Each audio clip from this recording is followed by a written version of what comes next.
What would you do if your family discovered you were a millionaire? And instead of being proud, they demanded every last cent. I never thought money could destroy what little love I had left in my family. But then again, maybe there was never any love to begin with. Just expectations, obligations, and a one-sided loyalty that I never realized was entirely mine to bear. My name is Isabella Hargrove, and if my life were a fairy tale, I wouldn't be the princess. That title belonged to my younger sister, Brittany. She was the golden child, the one who could do no wrong, the one my parents poured all their love and resources into. And me? I was just the afterthought, the convenient, responsible one they could always rely on but never truly see. For years, I told myself that if I worked hard enough, if I became successful enough, they would finally recognize my worth. That they would finally look at me the way they looked at her. I was wrong, because when they finally discovered that I wasn't struggling, that I had built a multi-million-dollar empire from the ground up without them, they didn't celebrate me. They felt betrayed. They were furious, and they demanded I pay for their lives. Brittany needed $2 million to get her life on track. My parents wanted a new house. They acted as if I had stolen something from them, as if my success was theirs by default. And when I refused, they retaliated. I lost count of the number of times I nearly broke under the weight of it all. But in those moments, I did the only thing I knew how to do. I wrote. I poured my frustrations, my pain, and my realizations onto Reddit, desperate for someone to tell me I wasn't crazy for finally putting myself first. This is my story, the story of how I spent my entire life chasing a family that never truly wanted me, and how I finally found freedom in walking away. This story was first shared on our /TrueOffMyChest, where thousands of people came together, some in anger, some in solidarity, but all with the same question: how could a family do this to their own? If you've ever felt unseen, unheard, or unappreciated, hit like, subscribe, and turn on notifications for Reddit True Vault, because some stories don't just need to be told, they need to be felt. I don't think I ever had a chance. Looking back, I sometimes wonder if things could have been different, if I had done something, anything, to make them love me the way they loved her. But when I let myself think about it, really think about it, I realized the truth. I was never meant to be their priority. I was just the first draft, the trial run before the real thing came along. My name is Isabella Hargrove, and I was born and raised in Boston, Massachusetts. My parents, Susan and Thomas Hargrove, were the kind of people who prided themselves on keeping up appearances. We lived in a nice house in a quiet, upper-middle-class neighborhood, the kind where families had golden retrievers and kids took piano lessons. My father worked in finance, my mother was a school administrator, and from the outside, we looked like your typical, well-put-together family. For the first 8 years of my life, I actually believed that. I was an only child then, and life was good. Not perfect, not warm and fuzzy, but stable. My parents weren't the overly affectionate type, but they were present. My dad would take me to the park on weekends, and my mom would help me with school projects. I was the kind of kid who got straight A's, who did everything she could to make her parents proud. And for a while, I thought it was working. Then Brittany was born. I remember the night, everything changed like it just happened yesterday. I woke up to the sound of my Aunt Caroline shaking me awake, her voice tight and urgent. "Pack a bag, sweetie. Your mom is in the hospital. The baby's coming early." I didn't know much about pregnancy at that age, but I knew that early wasn't good. And I was right. Brittany was born 2 months premature, so small and fragile that I wasn't even allowed to see her at first. The entire world shifted overnight. My parents, who had once at least acknowledged my existence, became consumed by this tiny, helpless baby. At first, I understood. She needed them more than I did. That's what I told myself every time my mother brushed past me without a word, every time my father came home exhausted and barely glanced in my direction. It was temporary, I thought, just until Brittany got stronger. But it never ended. My mother became obsessed with keeping Brittany safe. She turned our home into a near-sterile environment. Hand sanitizer stations in every room. Furniture constantly wiped down with industrial-strength disinfectant. If someone so much as sneezed, she would launch into full panic mode. And me? I became a risk. Anytime I showed the slightest sign of being sick, a cough, a sniffle, even just looking too tired, I was sent away to stay with my grandmother, Hazel. At first, I didn't mind. Grandma Hazel was warm, kind, and actually paid attention to me. She would bake cookies and let me stay up late watching old movies. But after a while, I realized something. I wasn't being sent away for fun. I was being removed because Brittany's health mattered. And mine didn't. It didn't stop at the germs. It spread into everything. Every conversation, every decision, every ounce of energy my parents had was funneled into Brittany. Her doctor's appointments, her special diet, her therapy sessions. She was their world. I was just there. And it wasn't just about what I lost. It was about what she gained. I remember one night when I was 10 years old. I had just won my school's science fair with a project on renewable energy. I ran home, beaming, clutching my little first-place ribbon, ready to show my parents. My dad barely looked up from his laptop. "Good job, kiddo. Just don't let it go to your head." 2 weeks later, Brittany had a kindergarten recital where she played hot cross buns on the flute so horribly that even the dog ran out of the room. My parents threw a celebration dinner and invited the entire extended family. It was like that every single time. Straight A's? Barely acknowledged. Perfect attendance? Ignored. First place in a regional debate competition? Met with a nod and a passing comment about staying humble. Meanwhile, Brittany got a C+ on an English test once, and my mom put it on the fridge with a "we're so proud of you" magnet. I tried to tell myself that it didn't matter, that I didn't need their validation. But deep down, I did. I think that's why I worked so hard. Why I pushed myself to be perfect. I kept thinking, maybe if I'm good enough, they'll notice me again. But the truth is, it didn't matter what I did, because Brittany always came first. And the worst part? She knew it. She figured out early on that she could get away with anything. If she didn't feel like doing her chores, she would complain about being too tired or too stressed, and my mom would rush in to take over. If she didn't want to go to school, she'd fake a stomachache, and my dad would let her stay home. And whenever I tried to call her out on it, I was the bad guy. She had a rough start in life, Isabella. Have some compassion. You've always been independent. Brittany just needs a little extra help. Isabella, don't be jealous of your sister. Jealous? I wasn't jealous. I was invisible. The only people who ever truly saw me were Grandma Hazel and Aunt Caroline. Grandma Hazel never once compared me to Brittany. She always made time for me, listened when I talked, celebrated my wins, even the small ones.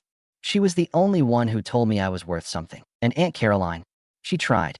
She would make little comments, hinting at the unfairness of it all, but my parents would just brush her off. "It's not favoritism," my mom would say. "It's just different parenting styles." But it was favoritism, and it only got worse as we got older. By the time I was in high school, I had stopped expecting things to change. I had learned my place. I wasn't the daughter they wanted. I was just the daughter they had. And the day I realized that for good, that was the day I decided to leave. I don't think I ever realized just how alone I was until high school. Maybe that sounds dramatic, but when you spend years convincing yourself that you don't need anyone, convincing yourself that you're fine being overlooked, that you don't care, it takes a while to notice the cracks forming. By the time I was 14, I had already accepted that my parents weren't going to change. I was never going to be Brittany. I was never going to be the one they worried about, the one they coddled, the one they dropped everything for. So I stopped waiting. I stopped expecting them to notice when I got straight A's. I stopped hoping they'd be proud when I won awards. Instead, I made a decision. If I couldn't have their attention, I would have my own success. I threw myself into everything: advanced classes, extracurriculars, part-time jobs. I joined the debate team, the school newspaper, the National Honor Society. I worked weekends at a local cafe, saving every penny I made.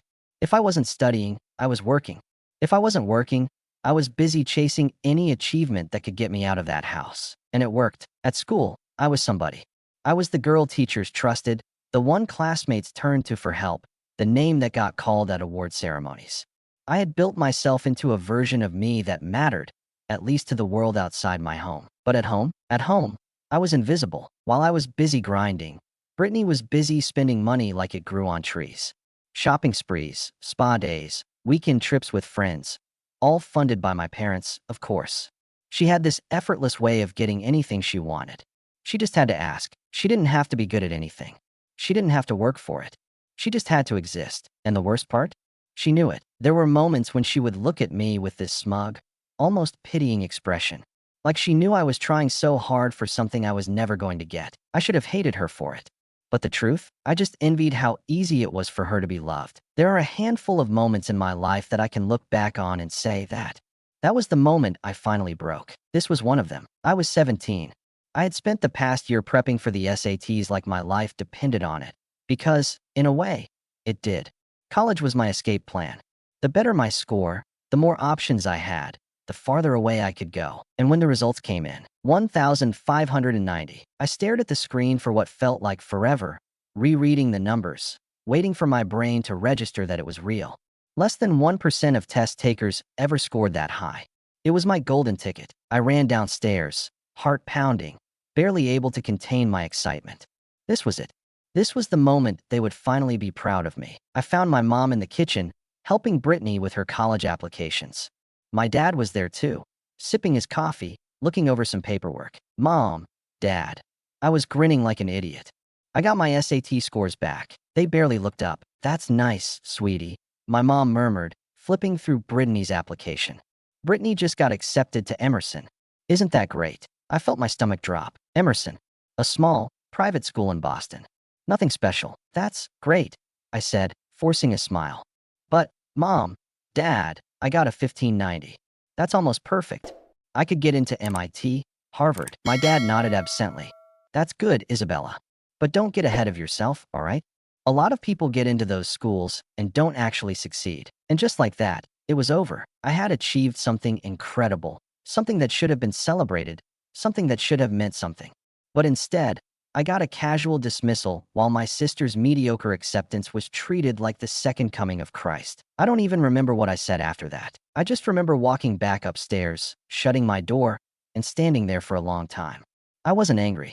I wasn't even surprised. I was just tired. And for the first time in a long time, I cried. I got into MIT on a full-ride scholarship. When I told my parents, I expected some reaction, even if it wasn't excitement, even if it was just indifference. Instead, my mom frowned. MIT? But that's in Cambridge. That's far, Isabella. It's like 30 minutes away. Still, she sighed, setting down her coffee. What about Brittany? You know she's not great at being alone. I stared at her, waiting for the punchline. It never came. That was it. That was her concern. Not my future. Not my dreams. Just Brittany. I don't even know how to describe what I felt in that moment. Anger? Resentment? Heartbreak? It was all of it. It was everything. And that night, I made a choice. I was done. Done waiting for love that was never going to come. Done hoping for approval I was never going to get. Done being the daughter they tolerated while worshiping the ground Brittany walked on. So I packed my bags. And when move-in day came, my parents didn't even bother taking me. They were too busy helping Brittany get settled in a school that was 30 minutes away from our house. The only person who showed up was Aunt Caroline. She helped me move in, helped me set up my tiny dorm room, and before she left, she slipped an envelope into my hands. This is from Grandma Hazel, she said softly. She's proud of you, kid. Inside was $1,190 in cash, money my grandmother had saved up from her Social Security checks, just to help me get started. And that was the moment I realized who my real family was. That night, I opened my laptop and made a Reddit account. And for the first time, I wrote. I didn't expect anyone to read it. I just needed to say it. To put it somewhere outside of my own head. Does anyone else feel like they were just a placeholder in their own family? I hit submit. And for the first time in my life, I didn't feel completely alone. I built my success in the shadows. While my family thought I was struggling, barely scraping by, living paycheck to paycheck, I was quietly building an empire. And the best part? They had no idea. MIT was everything I had hoped for and more. It was the first place where I wasn't Brittany's sister or the forgotten daughter. I was just Isabella. And for the first time in my life, that was enough. I threw myself into my studies with the same intensity one had in high school. But this time, it was different. This time, I wasn't proving myself to anyone but me. While Brittany was partying her way through college, blowing through my parents' money like it was Monopoly cash, I was juggling a full course load, 2 part-time jobs, and an unpaid internship. My parents never asked how I was managing. They just assumed I was fine. They had Brittany's tuition to worry about, after all. So, I took care of myself. One of my jobs was at a tiny antique shop near campus, owned by an old couple who had been in the business for decades. They specialized in rare collectibles, and while dusting shelves and running the register wasn't exactly glamorous, I found myself fascinated by the intricate details of old jewelry. I started reading everything I could about historical pieces, gem authentication, and market trends. I spent hours studying the differences between real and fake Cartier, between antique and modern diamond cuts. I didn't know it yet, but those late nights of obsessive research would change my life. After graduating summa cum laude, I landed a job at Everett and Langley, a prestigious auction house in New York. It wasn't easy. The competition was brutal, and I was just some broke girl from Boston with no connections. But I worked my ass off.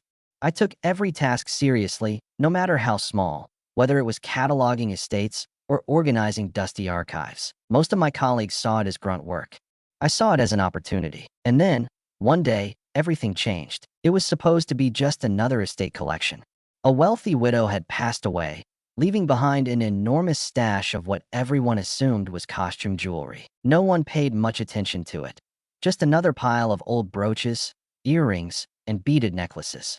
The senior appraisers barely glanced at it before labeling it miscellaneous. But something caught my eye. A small Art Deco brooch buried at the bottom of the pile. Something about it felt wrong. It was too heavy for costume jewelry. The clasp was an unusual design. And the detailing. God, the detailing. It was too perfect. I knew I had to prove it. I spent my entire lunch break digging through authentication records, tracking down similar pieces, cross-referencing makers' marks. The more I researched, the more convinced I became. This wasn't a cheap knockoff. This was a lost Cartier piece from the 1920s. When I finally presented my findings, my supervisor took me seriously for the first time. He examined the brooch again, cross-checked my research, and within 2 weeks, it sold at auction for $1.7 million. And just like that, I wasn't invisible anymore. After that, I started getting bigger assignments. I went from a nameless assistant to the person high-end clients specifically requested. I worked insane hours.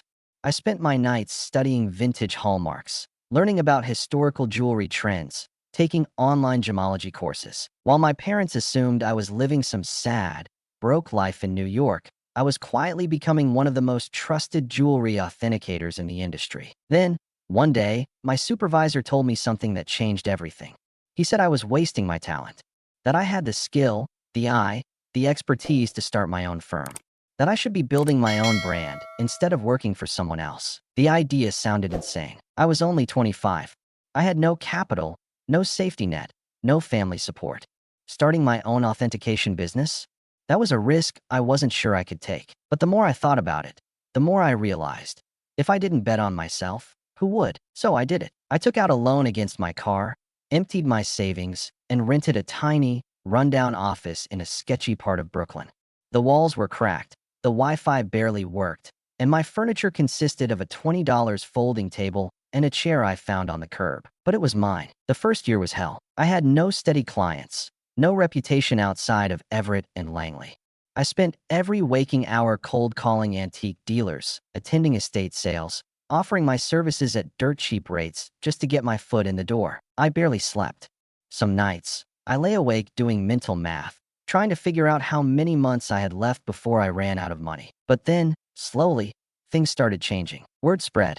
Clients started coming to me instead of the big firms because I was faster, more precise, and genuinely passionate. The turning point came when a private collector hired me to authenticate an entire estate's worth of Victorian jewelry. I spent 2 weeks meticulously going through each piece.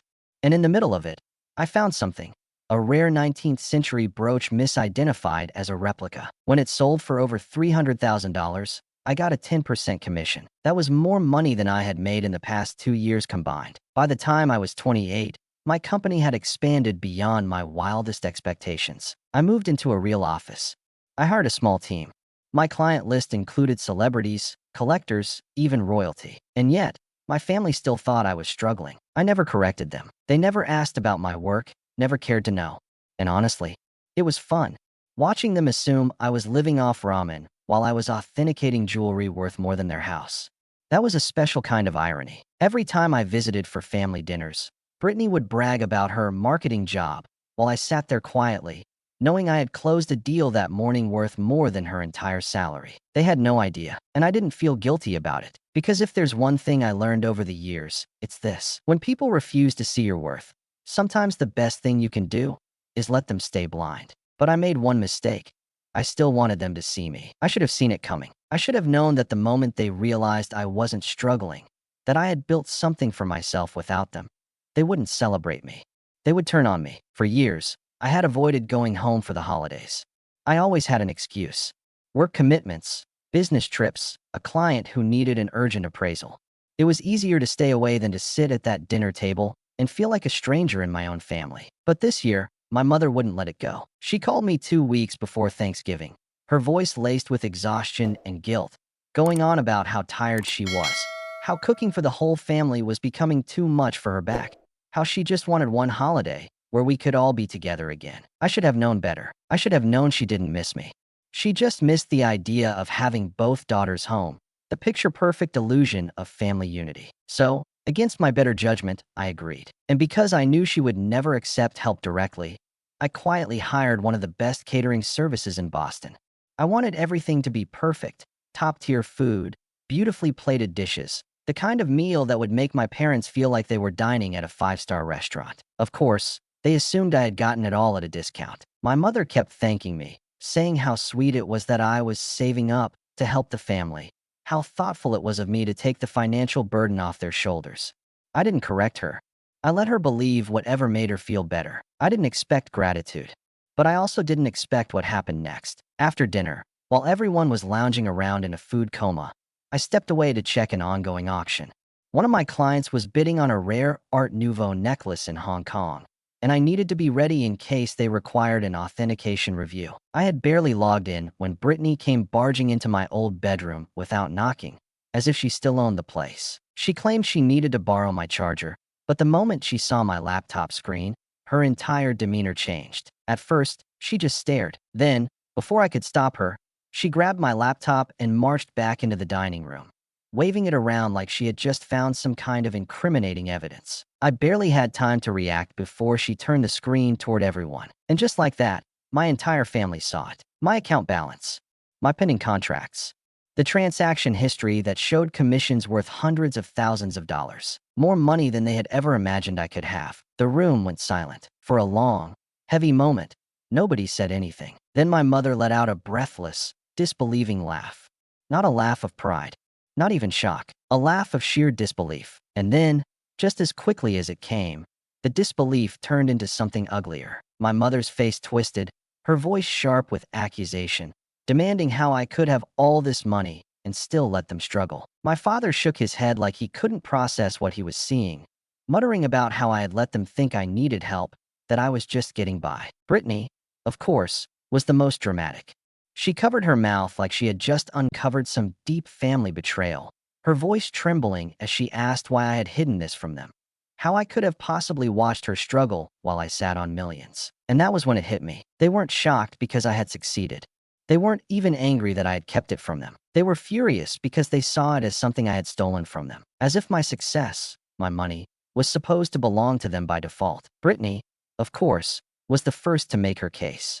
She went on about how unstable her job situation had been, how stressful life was, how she just needed a small loan to get back on her feet. $2 million, to be exact. Not a loan, not an investment, just a gift, because, in her mind, I owed it to her. My father chimed in next, bringing up the house.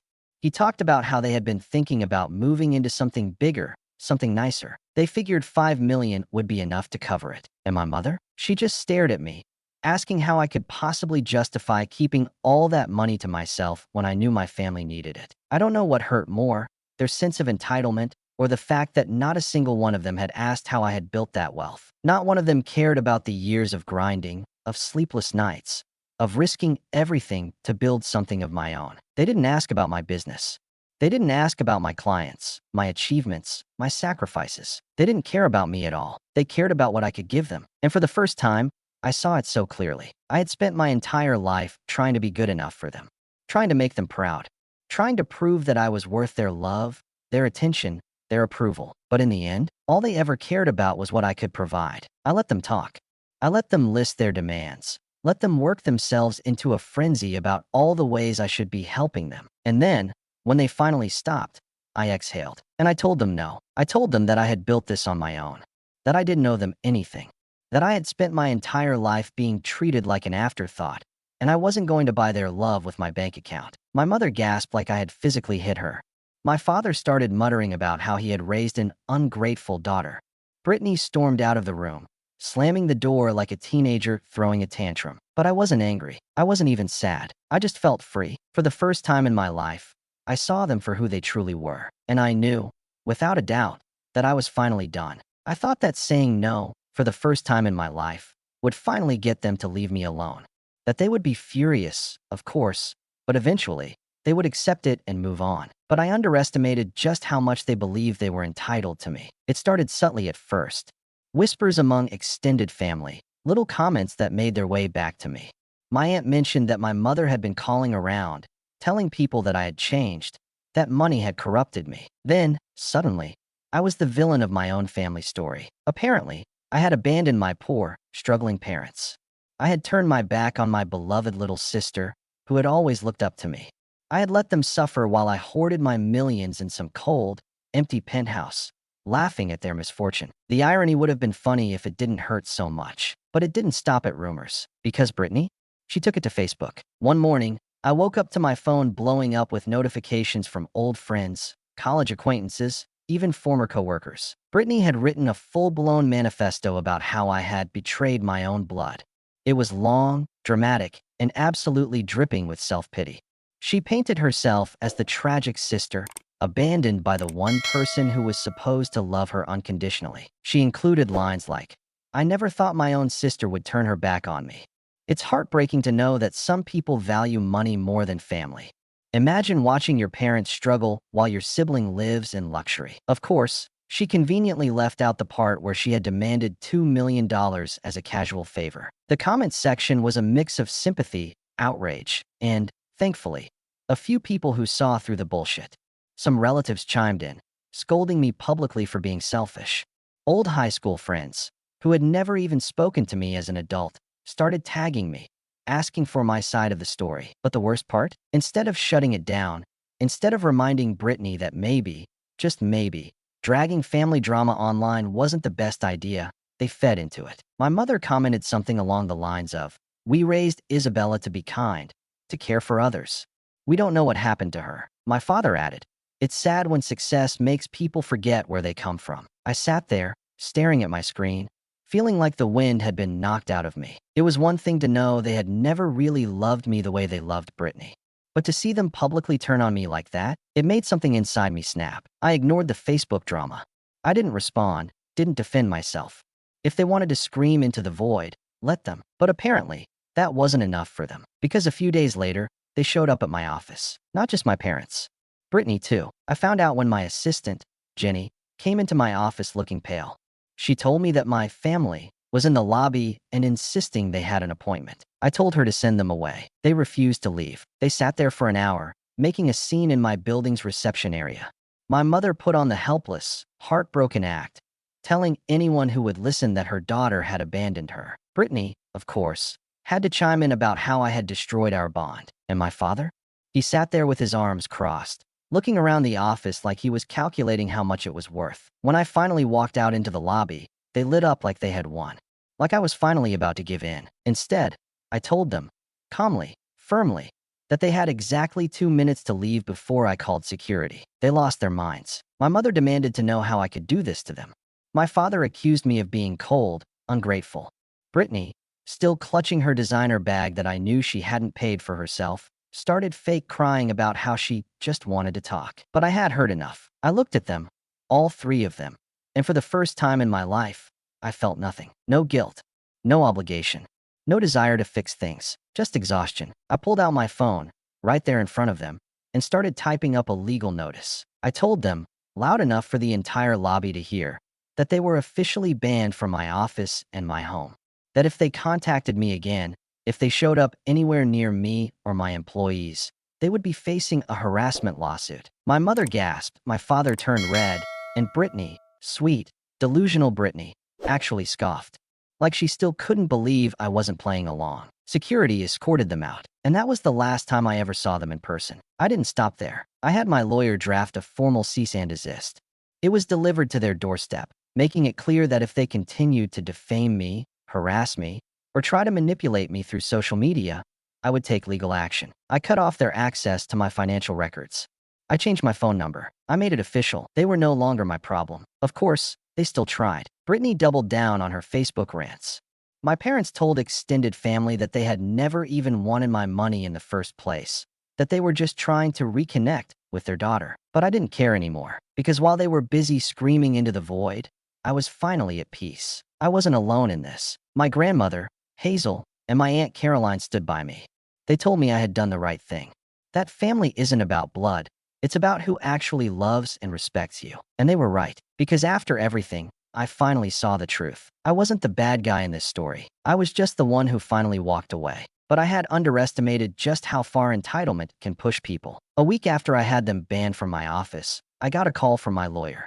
My mother had filed a lawsuit against me. I actually laughed when I heard it. The claim?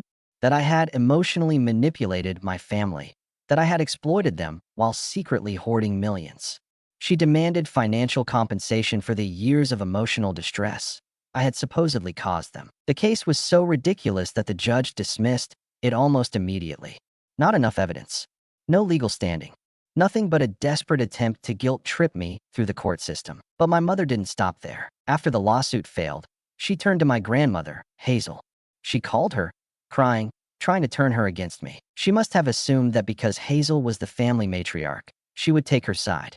Maybe she thought that an elderly woman could be manipulated more easily. But what she forgot was that Hazel had always been the only one who truly saw me. And this time, I wasn't the one who had to fight. Hazel shut her down immediately. She told her, flat out, that I had built my life on my own, without handouts, without support, without anyone believing in me. And then, she asked her something that my mother couldn't answer. If Isabella could do it alone, then why couldn't you? Hazel later told me that my mother went silent, like she had never even considered the possibility that she might be the problem. That was the last time my mother called her. While my mother was busy trying and failing to legally extort me, Brittany was having a full-blown public breakdown. She doubled down on her Instagram tirades, posting vague quotes about greedy, selfish people who abandon their families, alongside selfies where she somehow managed to look both devastated and perfectly airbrushed. She started subtly implying that I had cut off my family because I was ashamed of them, that my success had made me forget my roots. And then, my favorite part, she went out and bought a fake Cartier bracelet and started tagging it in posts with captions like, "I may not have millions, but at least I have integrity." As if integrity was something she could charge to my parents' credit card. At first, I felt that old, familiar flicker of anger. The same frustration that had haunted me for years. The same instinct to defend myself, to explain, to prove that I wasn't the villain she wanted me to be. But then I stopped, because the truth was, I didn't owe her, or anyone, an explanation. She could scream into the void all she wanted. She could post cryptic, self-pitying rants to whatever audience was willing to listen. I didn't care, because I had finally accepted something that had taken me my entire life to learn. You cannot reason with people who believe they are entitled to you. At some point, my parents must have realized that the lawsuit wasn't going to work. That social media slander wasn't getting them the pity parade they had hoped for. So they did what narcissists always do when they can't control you anymore. They tried to rewrite the story. They started telling everyone, relatives, old family friends, even some of my childhood teachers, that they had never actually wanted my money in the first place, that they had only tried to reach out to me because they were worried about me, that they were praying for me, hoping that I would find my way back to the family one day. And you know what? Let them talk. Let them pretend. Let them spin whatever narrative helps them sleep at night. I didn't care anymore, because I was too busy living a life they would never get to be part of. 6 months after I cut them off, I moved into a new home, in a new city, with a security system that made Fort Knox look like a playground. No more random visits. No more unwanted calls. No more family members camping out in my office lobby like entitled customers demanding a refund. Just silence, peace, freedom. And the best part? My business was thriving. The very thing my family had once dismissed as a silly hobby had made me one of the most sought-after experts in the industry. Clients loved the fact that I was private, that I was discreet, trustworthy, unwilling to sell stories or chase clout. Ironically, the same drama that had made me cut my family off had also made other wealthy clients trust me more. Because if I was willing to walk away from my own family to protect my values, they knew I would never betray theirs. Of course, the wounds weren't gone overnight. I still went to therapy. Not because I was broken, but because I refused to let anyone, past or present, have the power to manipulate me again. I worked through the guilt that had been conditioned into me since childhood. I unraveled years of emotional neglect, of seeking approval from people who were never capable of giving it. And for the first time in my life, I finally felt whole. Through it all, There were two people who never wavered: Hazel and Aunt Caroline, the two women who had actually been there for me, even when I was too blind to see it. Hazel still called me every Sunday, just to check in, just to ask about my day like a normal grandmother would. She never once asked about my money, never once guilt-tripped me. She just loved me. She told me she was planning a visit soon, that she wanted to spend some time with me, maybe help me go through a new collection I had just acquired. And for the first time in years, I actually looked forward to a family visit. Because this was family, not blood, not obligation, just love, respect, and the kind of bond that no amount of money could buy. And as for Brittany, well, last I heard, she's still out there, posting cryptic Instagram captions about betrayal, trying to get sympathy from anyone who will listen. And I hope she sees this, because, Brittany, that Cartier bracelet you're flaunting, it's fake, just like your version of this story. And in the end, that's what hurt the most. I don't know what hurts more: realizing my family never truly loved me, or realizing I spent my entire life chasing their approval. For years, I believed that if I worked hard enough, if I proved my worth, if I achieved something great, they would finally see me, finally be proud. But I was wrong. They were never proud. They were just angry that my success didn't belong to them. Now, I've cut them off completely. And for the first time in my life, I don't feel guilt. I don't feel obligated. I don't feel like I have to earn the right to exist. I am free. This isn't just a story, it's real. We found this post on our /TrueOffMyChest, where thousands of people have shared their own experiences with toxic families, betrayal, and finally, breaking free. So now, I'll ask you, what would you have done? If you were Isabella, would you have walked away or tried to make it work? Let us know in the comments. And if you don't want to miss more unbelievable, true stories like this, like, subscribe, and turn on notifications for Reddit True Vault. Because some stories don't just need to be heard, they need to be felt.